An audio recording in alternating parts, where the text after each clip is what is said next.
ਜੇ ਕੋਈ ਨੁਕਸਾਨ ਪਹੁੰਚਾਉਣ ਲਈ ਧਮਕੀ ਦਿੰਦਾ ਤਾਂ ਮੈਂ ਸਮਝਦਾ ਕਿ ਇਹ ਬਹੁਤ ਹੀ ਮਾੜੀ ਗੱਲ ਹੈ। ਸੱਚਖੰਡ ਸ੍ਰੀ ਹਰਿਮੰਦਰ ਸਾਹਿਬ ਸਿੱਖਾਂ ਦਾ ਹੀ ਨਹੀਂ ਪੂਰੀ ਦੁਨੀਆ ਦਾ ਧਾਰਮਿਕ ਕੇਂਦਰੀ ਸਥਾਨ ਆ। ਸ਼੍ਰੀ ਹਰਿਮੰਦਰ ਸਾਹਿਬ ਨੂੰ ਲਗਾਤਾਰ ਦੂਜੇ ਦਿਨ RDX ਨਾਲ ਉਡਾਉਣ ਦੀ ਧਮਕੀ ਮਿਲੀ ਹੈ। ਇਹ ਧਮਕੀ ਇੱਕ ਈਮੇਲ ਤੇ ਮਿਲੀ ਸੀ ਜਿਸ ਵਿੱਚ ਲਿਖਿਆ ਸੀ ਕਿ ਪਾਈਪਾਂ ਵਿੱਚ RDX ਭਰੇ ਹੋਏ ਹਨ। ਇਸ ਦੇ ਮੱਦੇਨਜ਼ਰ ਸ਼੍ਰੋਮਣੀ ਗੁਰਦੁਆਰਾ ਪ੍ਰਬੰਧਕ ਕਮੇਟੀ ਅਤੇ ਅੰਮ੍ਰਿਤਸਰ ਪੁਲਿਸ ਚੌਕਸ ਹੋ ਗਈ ਹੈ। SGPC ਨੇ ਸ਼੍ਰੀ ਹਰਿਮੰਦਰ ਸਾਹਿਬ ਦੀ ਸੁਰੱਖਿਆ ਸਖਤ ਕਰ ਦਿੱਤੀ ਹੈ। ਸ਼੍ਰੋਮਣੀ ਕਮੇਟੀ ਦੇ ਸਕੱਤਰ ਪ੍ਰਤਾਪ ਸਿੰਘ ਨੇ ਦੱਸਿਆ ਕਿ ਕੁਝ ਸ਼ਰਾਰਤੀ ਅਨਸਰਾਂ ਨੇ ਧਮਕੀ ਦਿੱਤੀ ਹੈ ਕਿ ਸ਼੍ਰੀ ਹਰਿਮੰਦਰ ਸਾਹਿਬ ਨੂੰ ਬੰਬ ਨਾਲ ਉਡਾ ਦਿੱਤਾ ਜਾਵੇਗਾ।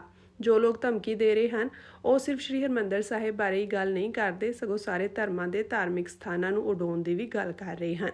ਧਮਕੀ ਦੇਣ ਵਾਲੇ ਇਹਨਾਂ ਲੋਕਾਂ ਦਾ ਕੋਈ ਧਰਮ ਨਹੀਂ ਹੁੰਦਾ, ਉਹ ਲੋਕਾਂ ਵਿੱਚ ਡਰ ਦੀ ਭਾਵਨਾ ਪੈਦਾ ਕਰਨ ਲਈ ਅਜਿਹਾ ਕਰਦੇ ਹਨ। ਜੇ ਕੋਈ ਨੁਕਸਾਨ ਪਹੁੰਚਾਉਣ ਲਈ ਧਮਕੀ ਦਿੰਦਾ ਤਾਂ ਮੈਂ ਸਮਝਦਾ ਕਿ ਇਹ ਬਹੁਤ ਹੀ ਮਾੜੀ ਗੱਲ ਹੈ, ਕਿਉਂਕਿ ਸੱਚਖੰਡ ਸ੍ਰੀ ਹਰਿਮੰਦਰ ਸਾਹਿਬ ਸਿੱਖਾਂ ਦਾ ਹੀ ਨਹੀਂ ਪੂਰੀ ਦੁਨੀਆ ਦਾ ਧਾਰਮਿਕ ਕੇਂਦਰੀ ਸਥਾਨ ਆ, ਜਿੱਥੇ ਹਰ ਧਰਮ ਦੇ ਹਰ ਜਾਤ ਦਾ ਵਿਅਕਤੀ ਬਿਨਾਂ ਕਿਸੇ ਭੇਦਭਾਵ ਦੇ ਨਤਮਸਤਕ ਹੁੰਦਾ, ਬਿਨਾਂ ਕਿਸੇ ਭੇਦਭਾਵ ਦੇ ਲੰਗਰ ਛਕਦਾ ਤੇ ਧੰਨ ਧੰਨ ਗੁਰੂ ਰਾਮਦਾਸ ਕਰਕੇ ਜਾਂਦਾ। ਅਜਿਹੇ ਸਥਾਨ ਨੂੰ ਨੁਕਸਾਨ ਪਹੁੰਚਾਉਣ ਲਈ ਭਾਵੇਂ ਧਮਕੀ ਕਿਸੇ ਵੀ ਤਰ੍ਹਾਂ ਕਿਸੇ ਨੇ ਵੀ ਦਿੱਤੀ ਹੋਵੇ, ਮੈਂ ਸਮਝਦਾ ਉਹਦਾ ਕੋਈ ਧਰਮ ਹੀ ਨਹੀਂ ਹੋ ਸਕਦਾ। ਉਹਨਾਂ ਲੋਕਾਂ ਨੂੰ ਇਹ ਹਜਮ ਨਹੀਂ ਹੁੰਦਾ ਕਿ ਇੱਥੇ ਲੱਖਾਂ ਦੀ ਤਾਦਾਦ ਸੰਗਤ ਜਿਹੜੀ ਹੁੰਦੀ ਹੈ, ਉਹਨਾਂ ਨੂੰ ਰੋਕਣ ਦੀ ਜਿਹੜੀ ਇਹ ਸਾਜ਼ਿਸ਼ ਆ। ਪਰ ਸੰਗਤਾਂ ਜਿਹੜੀਆਂ ਉਹ ਪਹਿਲਾਂ ਦੀ ਤਰ੍ਹਾਂ ਹੀ ਨਿਰਵਿਘਨ ਗੁਰੂ ਮਹਾਰਾਜ ਦੇ ਦਰਸ਼ਨ ਕਰ ਰਹੀਆਂ ਨੇ ਤੇ ਉਸੇ ਹੀ ਤਰ੍ਹਾਂ ਲੰਗਰ 'ਚ ਪ੍ਰਸ਼ਾਦਾ ਛਕ ਰਹੀਆਂ ਨੇ।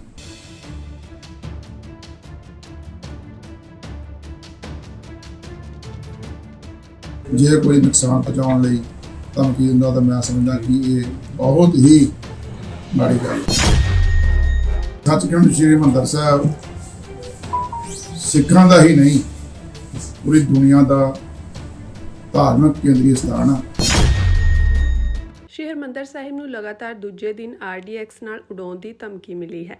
ਇਹ ਧਮਕੀ ਇੱਕ ਈਮੇਲ ਤੇ ਮਿਲੀ ਸੀ ਜਿਸ ਵਿੱਚ ਲਿਖਿਆ ਸੀ ਕਿ ਪਾਈਪਾਂ ਵਿੱਚ RDX ਭਰੇ ਹੋਏ ਹਨ। ਇਸ ਦੇ ਮੱਦੇਨਜ਼ਰ ਸ਼੍ਰੋਮਣੀ ਗੁਰਦੁਆਰਾ ਪ੍ਰਬੰਧਕ ਕਮੇਟੀ ਅਤੇ ਅੰਮ੍ਰਿਤਸਰ ਪੁਲਿਸ ਚੌਕਸ ਹੋ ਗਈ ਹੈ। SGPC ਨੇ ਸ਼੍ਰੀ ਹਰਿਮੰਦਰ ਸਾਹਿਬ ਦੀ ਸੁਰੱਖਿਆ ਸਖਤ ਕਰ ਦਿੱਤੀ ਹੈ।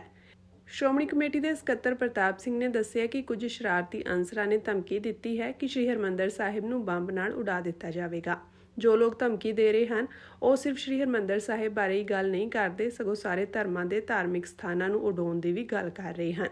ਧਮਕੀ ਦੇਣ ਵਾਲੇ ਇਹਨਾਂ ਲੋਕਾਂ ਦਾ ਕੋਈ ਧਰਮ ਨਹੀਂ ਹੁੰਦਾ, ਉਹ ਲੋਕਾਂ ਵਿੱਚ ਡਰ ਦੀ ਭਾਵਨਾ ਪੈਦਾ ਕਰਨ ਲਈ ਅਜਿਹਾ ਕਰਦੇ ਹਨ। ਜੇ ਕੋਈ ਨੁਕਸਾਨ ਪਹੁੰਚਾਉਣ ਲਈ ਧਮਕੀ ਦਿੰਦਾ ਤਾਂ ਮੈਂ ਸਮਝਦਾ ਕਿ ਇਹ ਬਹੁਤ ਹੀ ਮਾੜੀ ਗੱਲ ਹੈ, ਕਿਉਂਕਿ ਸੱਚਖੰਡ ਸ੍ਰੀ ਹਰਿਮੰਦਰ ਸਾਹਿਬ ਸਿੱਖਾਂ ਦਾ ਹੀ ਨਹੀਂ ਪੂਰੀ ਦੁਨੀਆ ਦਾ ਧਾਰਮਿਕ ਕੇਂਦਰੀ ਸਥਾਨ ਆ, ਜਿੱਥੇ ਹਰ ਧਰਮ ਦੇ ਹਰ ਜਾਤ ਦਾ ਵਿਅਕਤੀ ਬਿਨਾਂ ਕਿਸੇ ਭੇਦਭਾਵ ਦੇ ਨਤਮਸਤਕ ਹੁੰਦਾ, ਬਿਨਾਂ ਕਿਸੇ ਭੇਦਭਾਵ ਦੇ ਲੰਗਰ ਛਕਦਾ ਤੇ ਧੰਨ ਧੰਨ ਗੁਰੂ ਰਾਮਦਾਸ ਕਰਕੇ ਜਾਂਦਾ।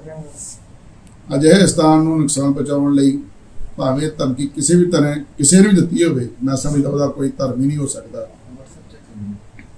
ਉਹਨਾਂ ਲੋਕਾਂ ਨੂੰ ਇਹ ਹਜਮ ਨਹੀਂ ਹੁੰਦਾ ਕਿ ਇੱਥੇ ਲੱਖਾਂ ਦੀ ਤਾਦਾਦ ਸੰਗਤ ਜਿਹੜੀ ਹੁੰਦੀ ਹੈ, ਉਹਨਾਂ ਨੂੰ ਰੋਕਣ ਦੀ ਜਿਹੜੀ ਇਹ ਸਾਜ਼ਿਸ਼ ਆ। ਪਰ ਸੰਗਤਾਂ ਜਿਹੜੀਆਂ ਉਹ ਪਹਿਲਾਂ ਦੀ ਤਰ੍ਹਾਂ ਹੀ ਨਿਰਵਿਘਨ ਗੁਰੂ ਮਹਾਰਾਜ ਦੇ ਦਰਸ਼ਨ ਕਰ ਰਹੀਆਂ ਨੇ ਤੇ ਉਸੇ ਹੀ ਤਰ੍ਹਾਂ ਲੰਗਰ 'ਚ ਪ੍ਰਸ਼ਾਦਾ ਛਕ ਰਹੀਆਂ ਨੇ।